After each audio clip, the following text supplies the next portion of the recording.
Hey everyone, I just wanted to make a quick video just to show you how I do my artwork currently and what I've been up to the last 2 years.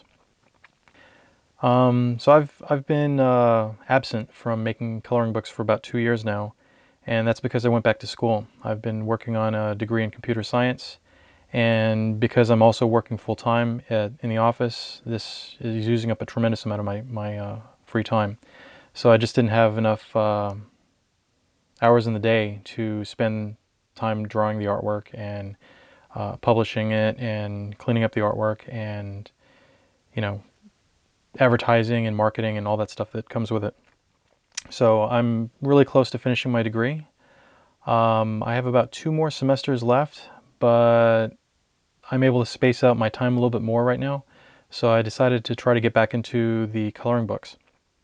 So my first book that I've done recently is about mandalas. I've been doodling and I've been trying to brush up on my skills, and I figured drawing some mandala artwork, getting into patterns and all that would help me get back into the groove of things. In the past, and basically since I was in grade school, I've been drawing with pen and ink. I used Rapidograph pens, and I still really like drawing with pens. My first coloring book with cats and quilts was drawn with Pigma Micron pens on Strathmore Bristol paper. And the artwork looks really nice. The problem is when you scan it and then you print it in the coloring book, those lines don't print as smooth lines. They get there's the printing process makes tons of tiny dots, and if those dots aren't perfectly black, then you get some grayscale in there, and it doesn't quite look right. It looks a little bit off. So the way you can fix that is by digitizing the artwork and vectorizing it, converting it into smooth lines. The problem is, no matter how careful or steady I am with the pen, I then have to smooth out the lines, and plus the cleaning up of the scans and the digitizing. It just takes a lot of time and effort. So that was all solved by creating the artwork directly on the computer, doing it digitally.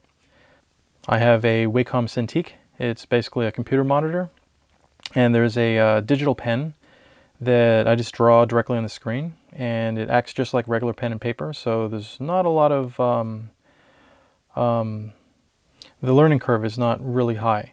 So I can basically pick a different nib, whatever nib I want on the end of the pen that gives the screen a different texture feel, so it can feel like I'm drawing right on paper even though I'm on a screen. And I can change the width of the pen lines, the pressure that I use on it, and the stroke of the lines. And it gives me pretty much everything I'd need for drawing on pen and paper, but directly on the computer. One of the major advantages, though, is that I can click and delete on the lines. So anytime I make a mistake or I decide this line's too long, too short, whatever, I can just remove it and then draw right over it with the correct lines. And if I did this on pen and paper, I'd have to use whiteout, I'd have to erase pencil, I'd have to sketch it out and then draw on top of it with the final artwork. And it ends up doubling the amount of time if I did it on pen and paper versus doing it on computer. And of course, because it's done on computer, when it goes to the printing press and it gets printed, it prints out perfectly. All the lines are super sharp, so it allows me to create more artwork, and the artwork looks way better.